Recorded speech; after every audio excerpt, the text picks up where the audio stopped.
What's going on, everybody? This is Rick Del Santo of Pro Wrestling Wire. You can follow us on ProWrestlingWire.net. This is a very special podcast. I have a Patrick Saint as my guest today. Patrick, how are you? Good. How are you? I am fantastic. Been looking forward to doing this for quite Yeah. some time. So, uh, yeah, why don't you tell us a little bit about your background? I understand you have doing a little research, which I did not know. So I saw some of your beginnings early on, and I didn't know that you have kind of a Brazilian Jiu-Jitsu and Muay Thai background as Yeah. well. hmm Yeah. So tell me a little bit about that. What brought your interest in that, and then of course your interest into professional wrestling? So I always liked those old martial arts movies, Hmm. and I always wanted to do it as a kid. Um, like growing up, I have a lot of brothers. So it was one of those things where if one of them did it, everybody had to do it. I don't think they were interested in it. So when I got older, I was like, yeah, I'm gonna start doing it because I couldn't find any wrestling schools. I really wanted to do wrestling. If I would have Right. found wrestling first, I would have been doing this a lot longer. So I found Plus One, and I started training in Muay Thai first. Trained that for like a year, and I was leaving class one night, and one of the instructors, Bruno, he was like, "Hey, you should stay for jujitsu. You know, you're a big guy. I think you like it." I'm like, I don't know.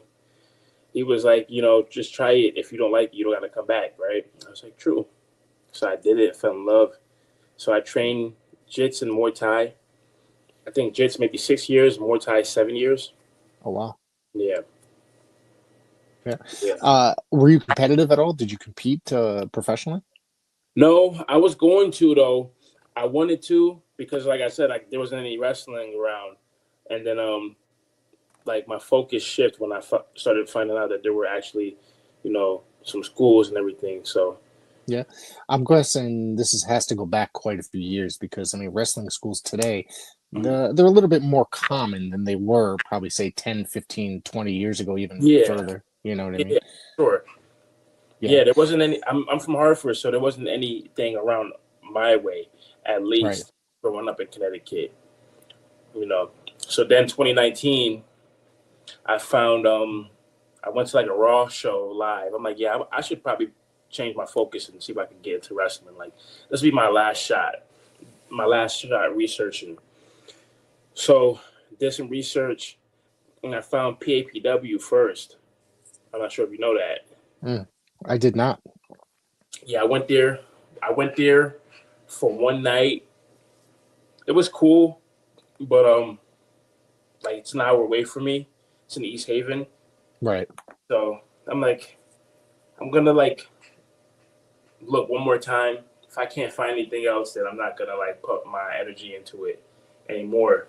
And then one of my friends, he was like, "Well, I heard there's a school in East Hartford," and I was like, "Really?" So I looked it up and tested strength, and I was like, "God, this doesn't look like anything legit. It doesn't look like it looks like it's not even a real school, you know." So I saw the coach Wags, and yeah, he's Jamaican and everything. I'm like, oh, I never even heard of like a Jamaican wrestler because my family's Jamaican. So I'm like, Right. okay, let me message him, but he's probably not gonna message me back because it doesn't look like you know like anybody's running here anymore. So I messaged him. He messaged me back like ASAP. Told me to come on down, and I went down, and the rest was history. So you were for not familiar with Slick whatsoever before you jumping in? No, Wow. Wow. yeah, Wow. I remember him from the 1990s a lot, and in the independent circuit here in the Northeast, Connecticut, Massachusetts, I used to see him quite often. So even earlier in earlier 2000s, and mm, I that's one guy I'm surprised he never kind of you know ended up getting signed to WWE after, because I always thought he was awesome. You know what I mean? yeah, he is for sure. My thing is, I knew there was TV wrestling, and I had an idea that like when guys weren't on TV anymore, they were wrestling like like at other promotions. Right. I didn't know about the independent scene. So like I'd always read the magazines, like the PWIs and everything.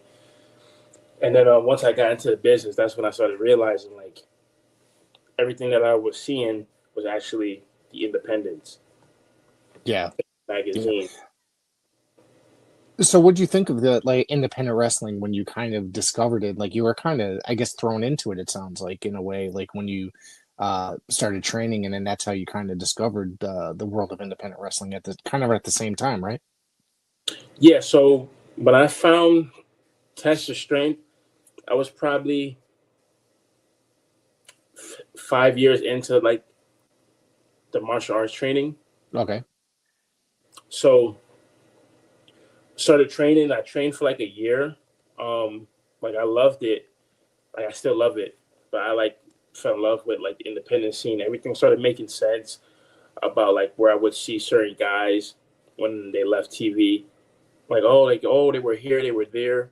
I started learning about like Wag's career, and I felt ignorant because like I'm like damn, like there's like so much wrestling that I didn't even know of, and I thought I was like a super fan, but I guess I felt like a fake fan because I'm like I didn't even know like this happened or that happened, you know. So yeah, it Yeah. was cool. A new history. There's like like reading like books that you haven't read before. Right. Right. I thought it's kind of a similar situation. Like I used to watch a lot of TV wrestling, and then it wasn't until like I think I went to the North Haven Fair one time when I was early 90s, and there was wrestling there. And it was uh Demolition Axe and Greg the Hammer Valentine was the main event. And this was like, and at that time I was like, oh shit. You know what I mean? I was kind of blown away. So, Yeah, and it was just something local, that it was a lot of guys from like New York, New Jersey, and Connecticut that were working on it. And it kind of opened my eyes up to independent wrestling. And I was just, and I guess that it was all over after that, in a yeah, way, in a positive light. It just because that's when I really kind of like started diving deep into promotions outside of, say, WWF and WCW and whatever else was in existence at that time period. yeah. Hell yeah. There you go. Yeah. Kind of Yeah. similar. Yeah. So what was it like training under Slick, and I guess Bobby Ocean helped train you as well, correct? Yeah, trained by both of them. Yeah. At first it was it was hard. It was Yeah. extremely hard. Like martial arts training and train martial arts. I would train with the guys who were getting ready for fights. And I was just talking about this recently. Like train for 3 hours, it's hard training, but I don't think anything compares to like training for professional wrestling. So I thought it was gonna be a piece of cake because I had trained hard for so long, but it was like having to experience a new form of training. Right. So it was hard. Like the first 6 months was probably like some of the hardest shit I ever had to do in my life. Like People it, don't realize it at all, like how hard it is to transition from one sport to another, and they yeah, don't realize that professional wrestling is as hard as it actually is. It's like you're winding, and you're I guess you're winding and stuff like that. It needs yeah, to be way different, like way up yeah, there, your cardio. yeah. And Wags was like extremely hard on me. Like I was riding with one of the boys to a show one time, and he was like, "Yo, I'm surprised like you're still here, like training." Cause like Wags was like extremely hard on me for probably the first 6 7 months, and then like I started getting better and stuff. But he pushed me. I thought he was just like fucking with me just to fuck with me. Can I cuss? Oh, absolutely, dude. This is not a censored show, so Oh, cool. Yeah, I thought he was just fuck with me just to fuck with me. Like I'm like, oh, this guy like has it out for me for whatever reason. But it was just me being sensitive. Like yeah. he was like in. Now I realized he was being hard on me, like for a reason, you know. Yeah. I Yeah, mean, and then no, it's like that's how wrestling training is, I guess you could say. It's like they want to make sure that you are ready to get in there. yeah, absolutely. And Bobby is like has like a similar mindset to Wags. a little different. So training with Bobby can also be intense, but Bobby's pretty easy going, so different aspect. But I've learned a lot from Bobby too. Appreciate Bobby too. Yeah. No, he's a good guy. Actually, both of them are good guys. I've had Yeah. several encounters with them on numerous occasions over the years. Let's talk about this past Friday night. You had probably a really big matchup for Yeah. Tetsu Strength Wrestling, and I was not in attendance, but I got to see pictures and such, and I read about it. I read stuff online, and so you got to meet former WWE superstar Donovan Dijak in a match for Tetsu Strength Wrestling. It looks like you guys had one hell of a contest. Yeah, we did. Yeah, it was great. It was a great match. Like, I was excited, like leading up to it. Donovan Dijak, he had an open challenge, and I accepted the challenge, and fucking pushed each other. Yep. It was awesome.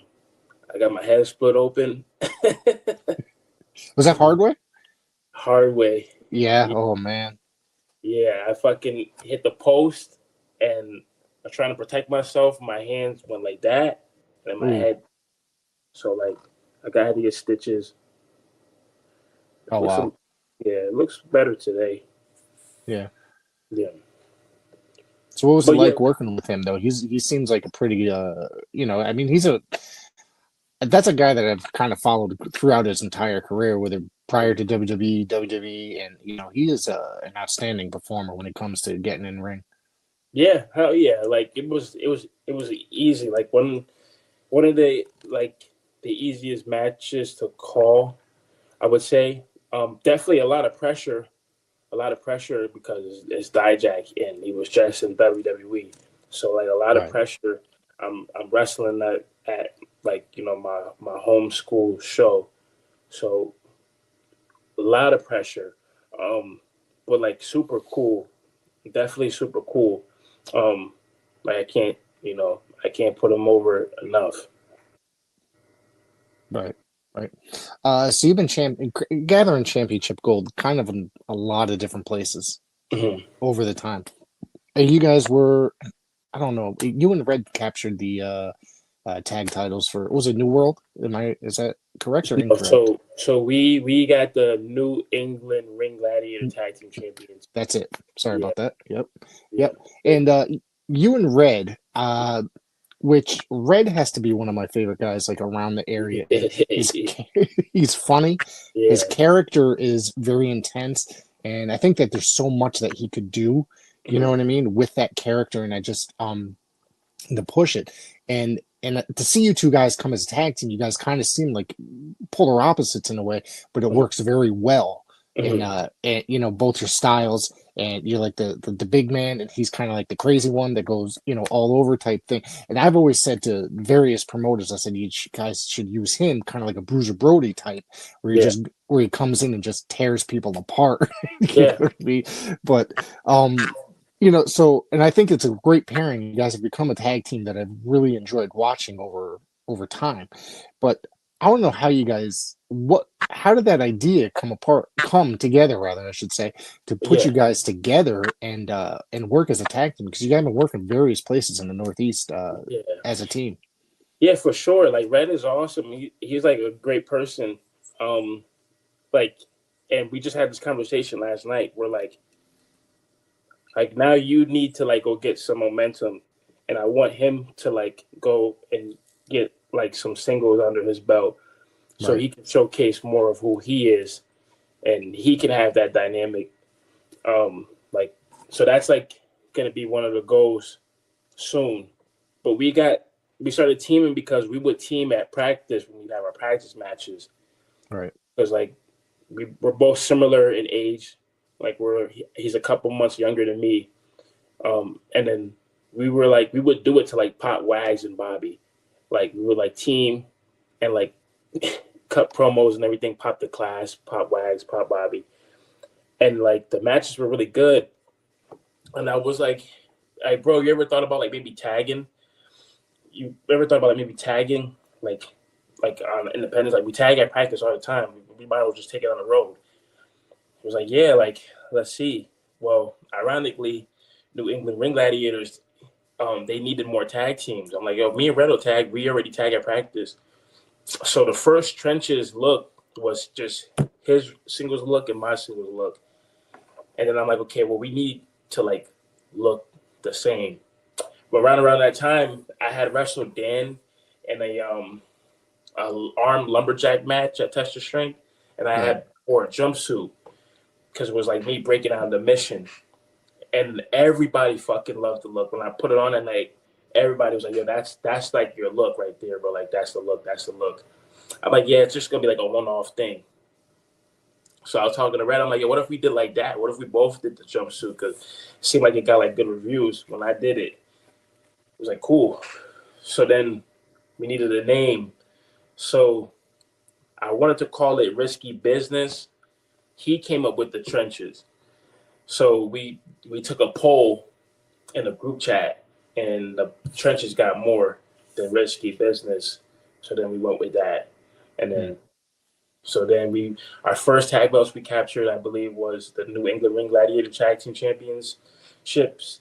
Then we got the Proving Ground. We lost the Proving Grounds. We lost the NRG Tag Team Championships.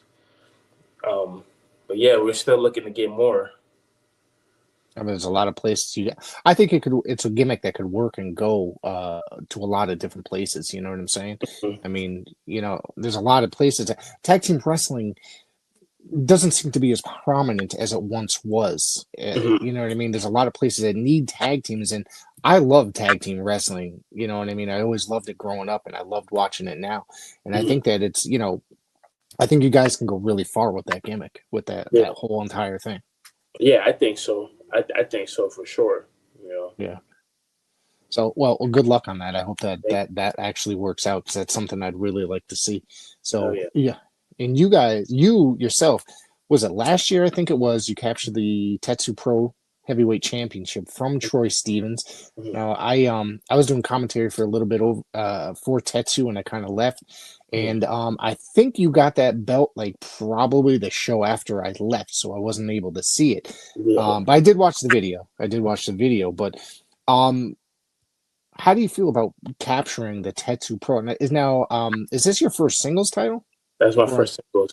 That's your first. That's pretty good stuff right there to capture a title such as the Tetsu Pro title, and beating a guy that like Troy Stevens, who's kind of a veteran in the area, and has kind of worked a lot over the years. So, what was it like taking that title from Troy and now being the head, basically the focal point on Tetsu Pro?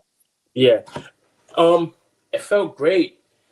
I always felt like throughout my life, like I always got put in positions where like I had to like be the guy to like be the face of something. Right. Like I've always been in those situations. So like it's just something that I've dealt with all the time in my life. Working with Troy was awesome. Troy's cool. I know nobody expected me to beat him, but I beat him, and I've been defending that belt against some really good opponents. So I'm the face of the company. Yeah, I have here on record two guys that I think have gotten a lot of press over time and a lot of exposure over time that you defended the belt against. Of course, was Sammy Diaz, who's he goes by the nickname Top 5 Dead or Alive. It's not really just a nickname if you think about it, because that dude is fucking amazing. And of course, Ichiban, that's my son's favorite wrestler, my 9-year-old son. So he gets excited to see Itchy at shows and stuff like that. So so what was it like working with both those guys? Because those guys, I got to tell you, man, that's like they both of them have been on TV and stuff. So for some of the bigger promotions out there. Yeah. So high pressure. Yeah. Once again, high pressure. Even though like they're my peers, because we're all trained by Wags, but still, you still have to perform. You still have to show who you are. So definitely high pressure. They both bring something different with like Ichiban's gonna push you to your limits. So me being a bigger guy, like, got to be on point for that. He's gonna push you to your limits. Your cardio got to be on point. Your mental has to be on point. So that was a great match. I love that match a lot. And we've battled. Me and Itchy, we battled at Wrestling Open, and we also battled at Test of Strength for the K1 Classic Championship. So I think we might be married. we might be doing this some more with Sammy. That'd be awesome, my man. I'm telling you. No, sorry, go ahead. No, you're good. Hell yeah, I want to wrestle him again soon, ASAP. With Sammy brings a different aspect because, like, he's so flawless in everything that he does. So not only do you have to be on point, but you got to match the energy that he brings, because I think he is one of the best in New England. I believe that he is, like, one of the top 5. I think he will go down in history as one of the top 5 guys. That was a hard match. Unfortunately, he doesn't play fair all the time. So he tried to have his boys jump me. It didn't work out for him, but Sammy, I definitely wrestle Sammy any day of the week. Yeah. What do you think? You were talking about, like, being one of the best in New England. Now, I think that New England is, like, really like a hotbed as of lately, especially more so the last, like, couple years. It's been, like, on fire, especially now. Of course, both from Connecticut, and Connecticut the last few years has been. It's like promotion after promotion. Because right now there's probably more promotions in the state of Connecticut. And so it's like a lot of people working just about every weekend in Connecticut, and it's just, to me, it's awesome because, growing up, I didn't know a lot about independent wrestling, and then in the 90s, it slowly gravitated, you know what I mean, to what it is today. But with the independent wrestling being more popular than it's actually ever been, there's, like, streaming platforms like IWTV and other such that carry promotions, but and then you get to be a part of it, all that stuff, you know what I mean. It's kind of awesome that that Connecticut's being, like, so hot right now, I think. What's the question now? Not really a question, just opinion. Connecticut's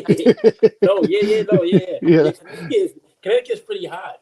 It's very hot. But it's ironic because, like what I said earlier, like, growing up in Connecticut, there wasn't really any schools or anything like that, So But no, it's Connecticut is hot right now. We have good talent that's representing,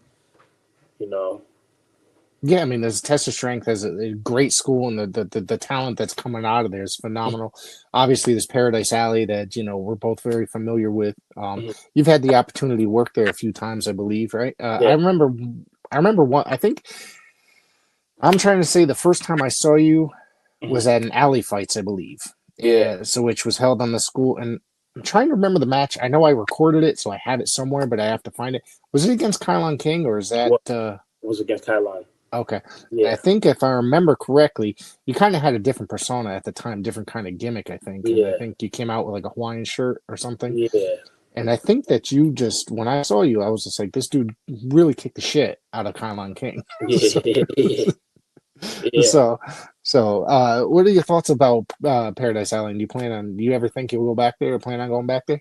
Oh yeah, hell yeah. I want to like take their main belt too. Oh. Or maybe the tag team championship, but I definitely want to go back there and get that heavyweight championship.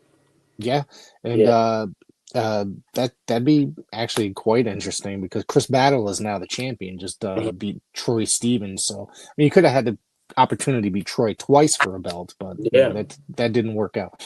So no, I'd love to see you back there. But one of the bigger promotions that's around the area, and probably one of the most consistently good shows, and is, of course, Blood, Sweat, and Tears. There's Harry DeVilla and the boys over there put on phenomenal shows. You've had the opportunity to be on some really great shows there, and it's a great atmosphere. And my next question, I got a couple questions regarding BST.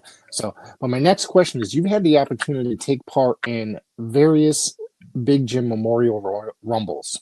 Now, Jim is, of course, was a great friend to a lot of people in the area, and he's remembered every year by this Rumble, Mhm. who's tragically passed a number of years ago.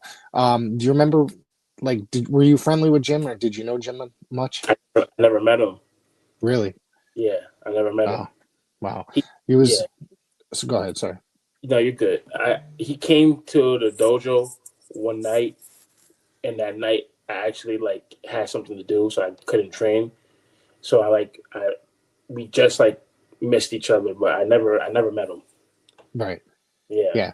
He and I had a lot in common, like on the musical side as well. So it's like one of those things, like we never really talked wrestling that often, even though we saw each other at wrestling shows. We were really both into like the punk and hardcore stuff and musically. And um, every time we would just, and we'd always message each other having conversations about kind of stuff like that. So, and Mhm. then I was actually recording a podcast when I got notified of his passing. And it was Yeah. just, I was like completely shocked because to me, he was like one of the nicest people I had ever met in professional wrestling.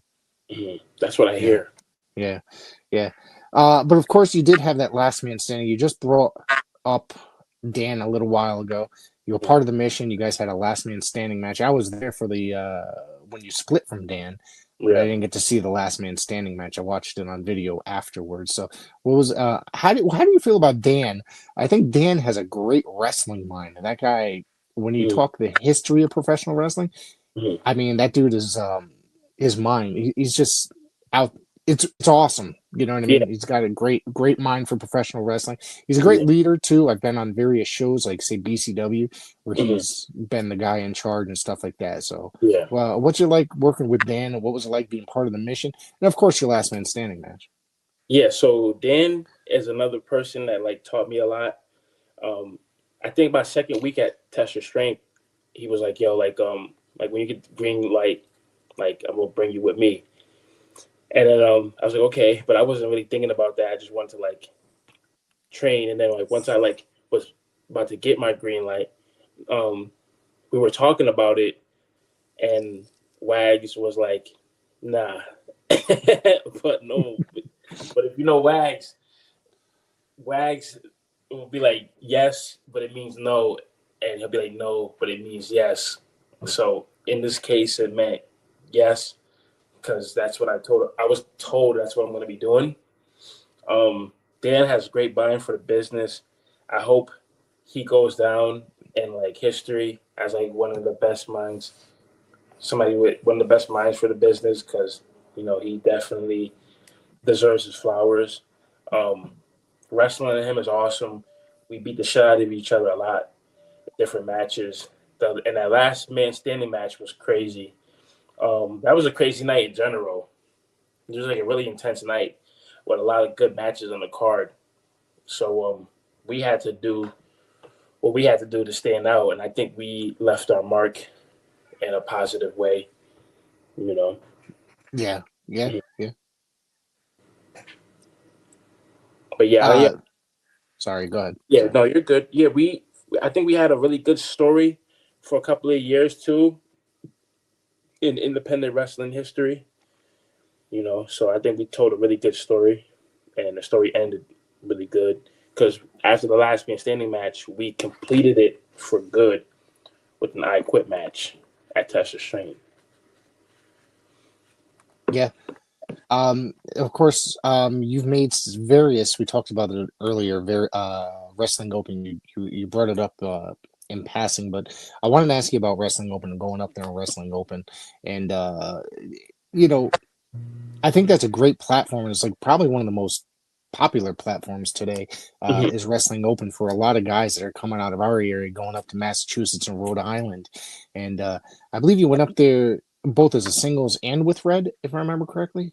No, Did you I go? You never went. never went with Red? Okay. Only singles. Yeah. Yeah, okay.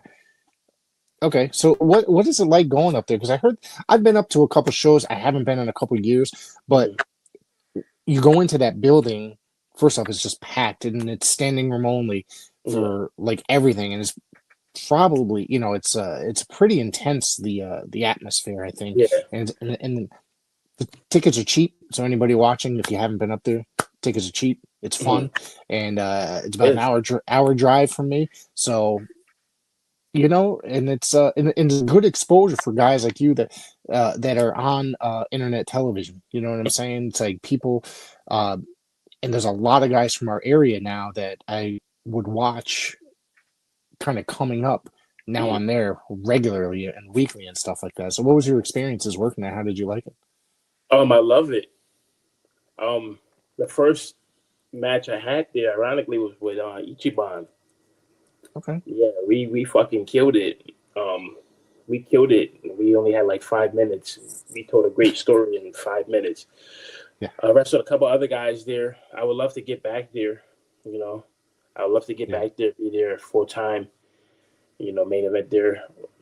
Be like a main eventer there, get there full time, or bring maybe me and Red bring the trenches gimmick there too, because I feel like we could work there as a tag as well. But anything's possible. Right. Hmm. Yeah. Now they also opened up a Rhode Island affiliate. Have you ever been up there yet or no?